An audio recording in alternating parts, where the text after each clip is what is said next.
What would you do if you saw someone you thought you knew reveal a power you never imagined? That's the question that burned in my mind as I watched it all unfold. The kind of moment you don't see coming, but once it happens, you can't look away. Let me take you back to that cold morning at Phoenix Gate Air Force Base, where people still believed in the myth of superiority and where every hallway echoed with the invisible weight of secrets. 8 years. That's how long Althea Ramsey had been a ghost in coveralls, a black janitor, moving quietly through the hangars, ignored or worse. To most, she was just Ramsey, the cleaning lady, invisible as the haze that lingered after early morning drills. But there was a story behind those tired brown eyes, a hidden flame most were too arrogant to notice. The base commander, Captain Brock Carmichael, certainly never saw it, not through his aviator shades, not through his lineage as the third generation of Carmichaels to command at Phoenix Gate, and definitely not through the wall of entitlement his last name provided. He was strutting across the hangar floor that morning, boots clicking, uniform crisp, and ego in full display, backed by his faithful protege, Lieutenant Paul Sterling. The two of them had spent the night before at the officers' lounge, brainstorming ways to break up the monotony, and, as usual, they settled on a target who couldn't fight back. Or so they thought. "Let's teach our cleaning lady a lesson in humility, gentlemen," Carmichael's voice carried, echoing off the steel and concrete, laced with a sneer. "Althea, why don't we see if you're ready for a real job for once?" There was laughter. Cruel, easy, practiced. It's a sound I've come to despise. The laughter of men who've never tasted true struggle, who see the world as their playground and everyone else as the punchline. Althea kept her head down, gripping her broom with calloused hands. I watched her eyes, though. She didn't flinch. She just took a slow, deep breath, like someone standing on the edge of a cliff, deciding whether to jump or walk away. Carmichael was enjoying himself far too much.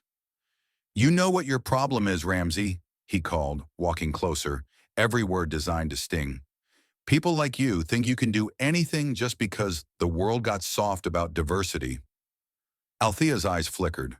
For just a heartbeat, I saw something pass through her expression, a glint so sharp and dangerous, I wondered why no one else noticed. Was it anger? Fear? Number? In hindsight, I know now. It was restraint. It was memory. And here's where I'll pause to add my own reflection. How many times have we written someone off because of the role we assigned them? How many times did Carmichael and his boys look at Althea and see only a broom and faded overalls? Never the mind, the discipline, the history behind those tired eyes. That blindness, I think, is what destroys institutions from the inside. Never seeing the real power among us. "Sir, I have to finish cleaning the briefing room," Althea said, voice calm, face blank as she'd practiced for years. I wondered how many times she'd had to swallow pride and silence just to survive, but Carmichael wasn't having it. "Cleaning can wait." This, he swept a hand toward a waiting F-16, its metal skin gleaming, "is the kind of opportunity you should be grateful for. Sterling, grab the spare flight suit and helmet. Let's see if the cleaning lady's hands are good for more than scrubbing floors." It was all a setup, and everyone knew it. The flight crew had prepped the jet for a training run, the helmet and suit intentionally scuffed and mismatched. Some of the younger officers already had their phones out, ready to film Althea's humiliation. "Cleaning lady tries to fly" would be trending by noon if Carmichael had his way. Sterling, sneering, tossed the gear at her feet. "Better put this on, Ramsey. Don't want to mess up the seat with your mop water." But Althea knelt, collected the equipment with care, and as she slid her arms into the flight suit, her hands moved with a precision that was almost, no, not almost, definitely, practiced. There was something so familiar in the way she adjusted the straps, fitted the helmet, checked the oxygen mask. It wasn't lost on everyone. Old Joe, the lead mechanic, frowned, leaning forward as if catching the first notes of a forgotten song. Carmichael, oblivious, amped up the performance for his audience. "Everybody gather round. The show's about to start. Let's see if our cleaning lady can tell the difference between a mop and $1 million jet." With measured steps, Althea approached the F-16. She climbed the ladder. No hesitation, no clumsiness. I held my breath. Was this? No, it couldn't be. Could it? Carmichael cupped his hands and shouted, "Try not to puke in there, Ramsey. That bird costs more than your whole family's ever seen." But when Althea slipped into the cockpit, a subtle transformation occurred. Her posture straightened, her breathing changed, and the way her fingers danced over the controls, no one could fake that. Not in a million years. The air in the hangar shifted. Even Sterling looked uneasy now, his phone forgotten in his hand. Carmichael, on the other hand, was getting impatient. "What's taking so long up there? Don't touch anything. You're here for a laugh, not a lesson." Althea said nothing, but as I watched, I realized she wasn't just settling into the pilot's seat. She was coming home. And in that moment, something else clicked for me. Sometimes the most dangerous people are the ones who are used to being invisible. She initiated the startup sequence, hands moving as if on muscle memory, ignoring the jeers from below. Then her voice crackled over the radio, calm, clipped, precise. "Tower, this is Griffin 07 requesting clearance to taxi." The hangar went dead silent. Carmichael's face blanched. Sterling's phone slipped from his fingers and clattered to the floor. Old Joe, who'd been at the base longer than most, muttered, "My God, that's not a joke. I know what you're thinking. How did a janitor know how to talk like that, act like that, move like that?" The answer was staring us all in the face, but only now did the truth begin to crack through the lies. Althea Ramsey wasn't just a cleaning lady. She was someone else entirely. But the world wasn't ready for what she was about to unleash. And neither was I. The silence in Phoenix Gate Air Force Base's main hangar didn't last. As Althea Ramsey sat poised in the cockpit, her hands moving over switches with an instinct no cleaning lady should possess, a murmur rippled through the crowd. People shifted uneasy, some laughing nervously as if trying to dismiss the nagging suspicion that something was wrong with this picture. But it was too late for laughter. Something extraordinary was taking shape right before their eyes, and for most, the realization came slowly, like dawn breaking over a field after a long night. For Carmichael, however, it landed with a sickening jolt. He stalked to the radio tower, his voice brittle with false authority. "Ramsey, that's enough. Get out of the cockpit, now! You're not authorized to even touch that bird." Althea's only response was to finish the startup sequence. Her thumb flicked over the controls, and the F-16 system sprang to life, instrument panels glowing, the engine rumbling to readiness. The old-timers, guys who'd spent a lifetime on flight decks, stood up straight, suddenly paying attention. There's a way a real pilot treats an aircraft. With respect, with confidence, never rushing, never guessing. That's exactly how Althea moved. A low whistle came from old Joe. "I haven't seen hands like that in 20 years. Not since." He cut himself off, eyes wide, mind racing through old memories, best left buried. Meanwhile, a hush spread through the hangar as the F-16's turbines spooled up, sending a shiver through the crowd. Carmichael sputtered, grabbing the radio again. "Ramsey, I am giving you a direct order. Shut it down. Now," but the radio crackled to life, and Althea's voice, transformed by the cockpit's headset, came through. "Control, Griffin 07 requesting permission to taxi to runway." The voice was all business, all military, not an ounce of fear. In that moment, you could feel the tectonic plates of power shift beneath our feet. Even Sterling, still clutching his phone with trembling hands, looked around as if waking from a dream. I found myself rooting for her in a way I hadn't expected. Was this justice or something even rarer? Redemption, blooming right in front of us? Suddenly, movement on the far side of the hangar. Two MPs, alerted by Carmichael's frantic calls, jogged over, confusion etched on their faces. "What's going on?" one asked, looking from the officers to the jet and back again. "She's not authorized to be in that plane. Get her out," Carmichael barked, his voice cracking.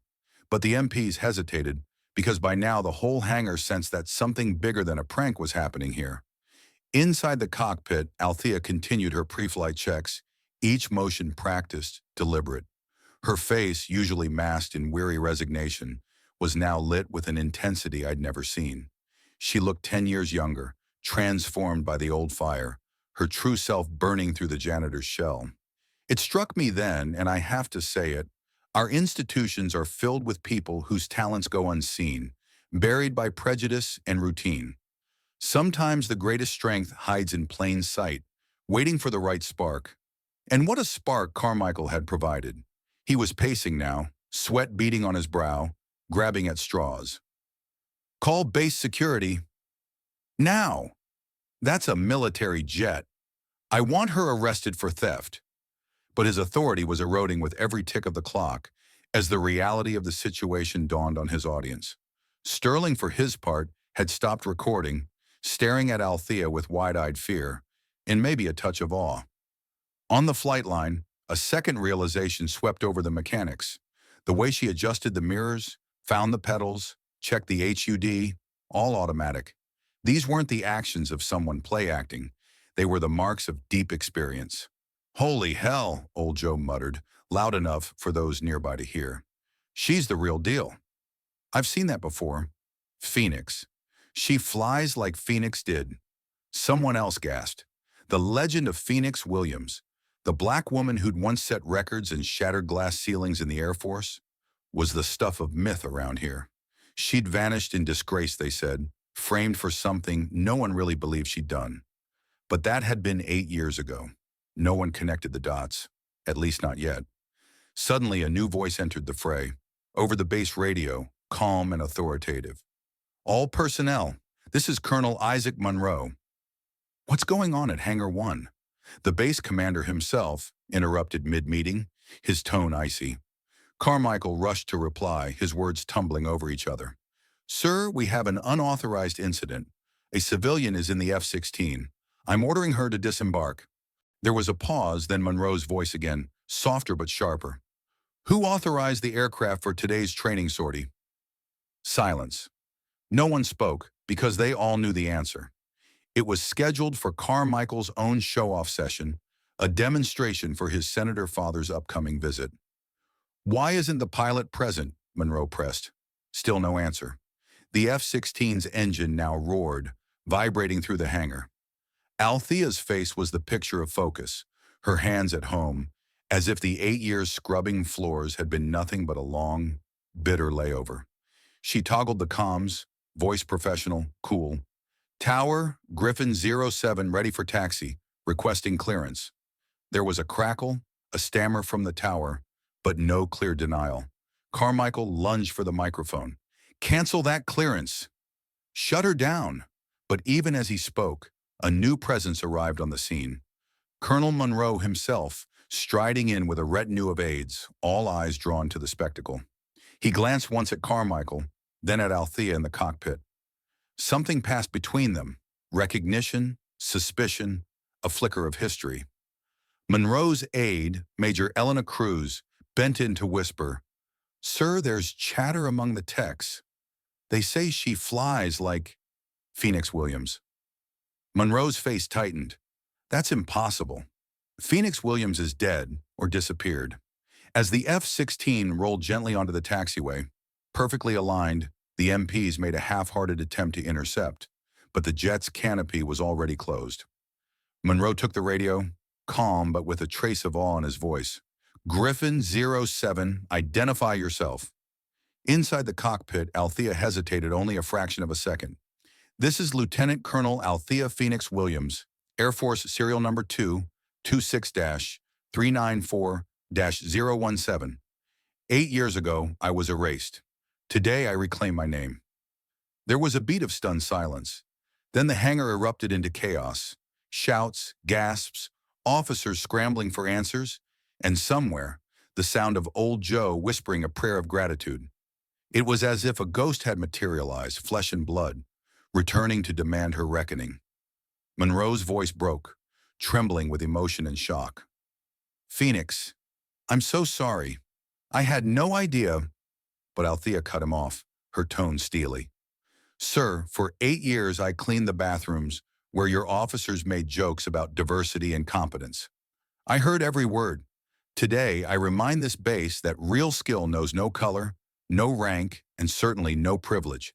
Sterling, mouth agape, lifted his phone again, streaming the scene to social media. The video, I would later learn, would go viral within hours. Because the world craves truth, and this was the kind of truth that shattered lies. Carmichael's authority was gone. In its place, only fear and disbelief. "This isn't possible. It's a trick," he shouted, but no one listened anymore. They were all watching Phoenix Williams, the woman they'd buried under mops and jokes, take control of the one thing they believed she could never touch. Monroe, recovering, gave the order. "Clear the runway. Let's see what our lost pilot can do." Althea's lips curled in a bittersweet smile. "Roger that, Colonel." She eased the F-16 into position, fingers dancing over the controls, the plane becoming an extension of her will. I watched her through the glass, heart pounding. All these years, all that pain, distilled into a single moment. It was more than vindication. It was resurrection. I wondered how many other invisible people were watching, dreaming, realizing what could be possible. As the F-16's afterburners lit and the jets streaked down the runway, every doubt, every insult, every year of humiliation was left behind. The plane leapt skyward, a phoenix rising, quite literally, from the ashes of betrayal. And down below, Carmichael watched his world unravel, the legend he'd tried to bury now writing her name across the sky. What he didn't know, and what none of us could fully appreciate yet, was that this was only the beginning. As the F-16 cut through the morning sky, the airfield below was frozen in disbelief. Officers who'd spent years walking past Althea Ramsey with barely a nod were now craning their necks, shielding their eyes from the glare, desperate to witness what could no longer be denied. The base that had once made her invisible was now her audience, and her jury. Inside the cockpit, Althea felt the weight of 8 years dissolve with every passing second. The rumble of the jet's engines wasn't noise, it was music, a symphony she'd memorized long ago, but never thought she'd hear again. She could almost taste freedom, crisp and electric, each maneuver rewriting the story that others had forced upon her. Back on the ground, Colonel Monroe stood at the edge of the tarmac, binoculars in hand, every line on his face etched with shock, guilt, and admiration. Carmichael hovered at his side, sweating through his uniform, searching for words, excuses, anything that might protect him from what was unfolding. But there was no defense against the truth, especially when the truth was writing itself in jet contrails across a flawless blue sky. I remember my own heart pounding, because in that moment, I understood that we were witnessing a kind of justice you rarely see in life. A reckoning that comes not with rage or revenge, but with brilliance. It made me think about how many times the world tried to teach people like Althea humility, when in reality it was the powerful who needed to learn the most. As Althea's plane soared, she heard Monroe's voice crackle through her headset, low and reverent. "Phoenix, do you still remember the routine?" His use of the old call sign was like a lifeline tossed across a chasm of pain. Her reply was steady, almost serene. "I remember every move, Colonel." "Permission for unrestricted aerial demonstration?" There was only the briefest hesitation before Monroe answered. "Permission granted." "Show them on the ground." Sterling's live stream had already exploded. Thousands, then tens of thousands were tuning in. The chat was a blur. Who is this woman? Where did she learn to fly like that? Carmichael's face appeared on camera for a moment, twisted with humiliation, his legacy, crumbling in real time. Althea's F-16 banked sharply, the kind of turn you only see from someone who knows the machine as an extension of their own body. She cut a vertical climb, rocketing skyward, then leveled out in a maneuver so smooth that even the seasoned mechanics broke into spontaneous applause. For 8 years, they'd been told what to believe about her, but now the evidence roared above them, undeniable. She performed a split S, rolling the plane upside down and then pulling through a half loop, lining up with the runway before climbing again. Precision that spoke of thousands of flight hours, not a lucky guess. The base was silent, every eye fixed on her. Carmichael broke the trance, grabbing Monroe's sleeve. "Sir, you have to stop this. She's not authorized. She's dangerous. We need to get her down before she—" But Monroe shook him off, his voice grim. "She's the only one in the sky right now who knows exactly what she's doing." The only danger here is what you and your kind did to her. Sterling, filming, couldn't help himself. That's Phoenix Williams, isn't it? The one they said. He caught himself, realizing the camera was still live, and the comment section went wild. I thought about all the stories we'd whispered about Phoenix, how she'd been set up, how the old guard couldn't stomach her skill, her color, her refusal to bow. Althea took the F-16 higher, executing a maneuver so legendary it was more myth than memory. The Pugachev's Cobra. The jet reared back, nose vertical, speed dropping almost to zero, then settled forward and resumed flight as if nothing had happened. Gasps and cheers erupted from the crowd. "That's her! Only Phoenix could do that!" Old Joe cried, tears streaming down his face. Suddenly, Monroe's radio flared with a new voice, nervous and urgent. "Control! We've got a Pentagon inquiry coming in. They're seeing the live stream. Everyone's seeing it." Monroe's eyes narrowed. "Let them watch." And I have to admit, I've never been prouder of my country than I was at that moment, when the truth couldn't be hidden, not by politics, not by privilege, not by the cowardice of those who tried to erase her. As Althea brought the jet low over the field, she spelled her call sign in contrails. Phoenix. People dropped what they were doing and ran outside. Phones raised, capturing the moment a legend returned, not as a ghost, but as a force of nature. Kids from the base school shrieked and pointed, their parents hugging each other, knowing they were witnessing history. Down below, Carmichael was finished. His phone blew up with calls, first from base command, then from his father's office, then from news outlets and military lawyers. His carefully managed career, his shield of family influence, shattered by the one thing he could never control: excellence. The F-16 touched down with the gentleness of a feather, the tires barely squeaking on the tarmac. When the canopy opened, a hush fell over the crowd. Althea emerged, helmet under her arm, her face aglow, not with triumph, but with vindication.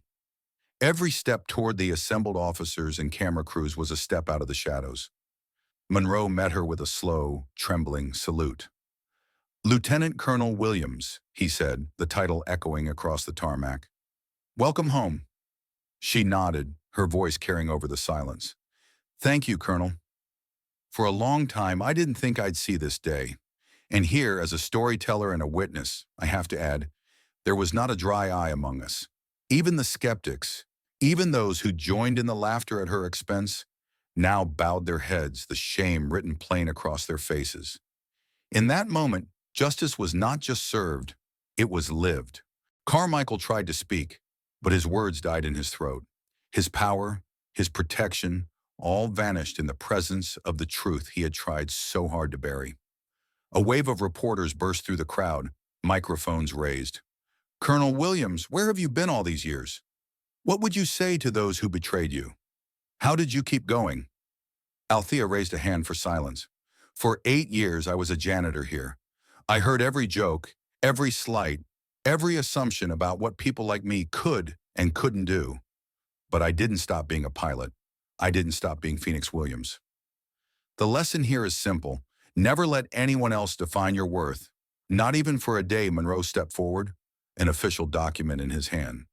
"On behalf of the United States Air Force, your rank is restored, with promotion. Any squadron, any post you want, it's yours." She paused, studying the offer, then shook her head. "I don't need a rank or a title to prove who I am anymore.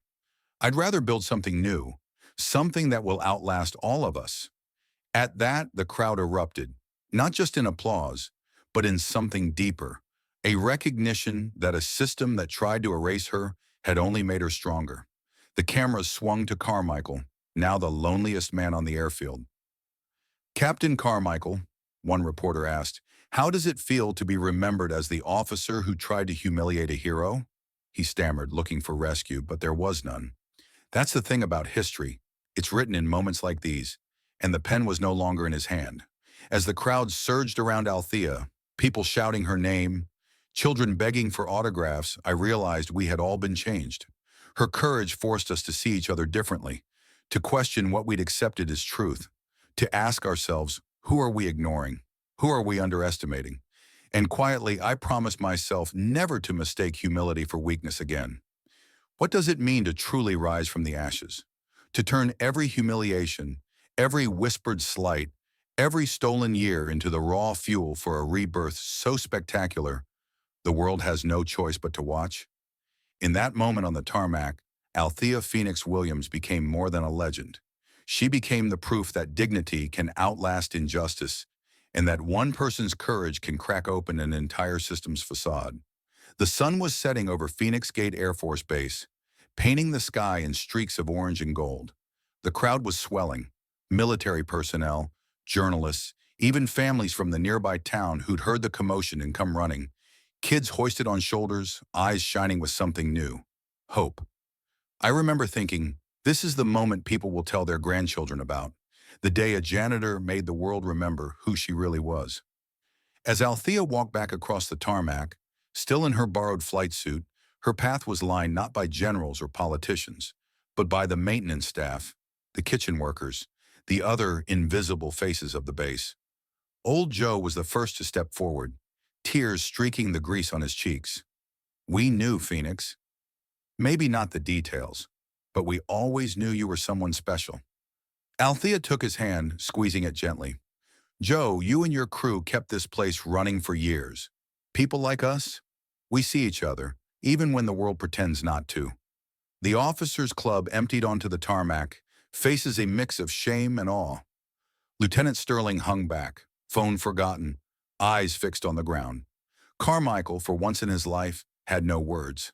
His father's calls kept coming, urgent, furious, irrelevant.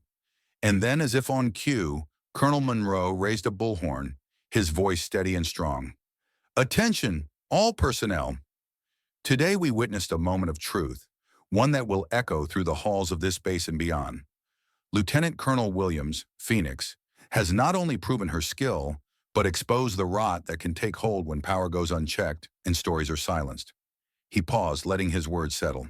The investigation into the events that forced her from the sky is reopened as of this moment. And let me be clear, there will be consequences for everyone who had a hand in the injustice done to her. You could feel the shock ripple through the crowd. Some officers tried to slink away. Others, faces red with guilt, stayed rooted in place. Althea stepped up to the makeshift podium, face calm but eyes shining with tears.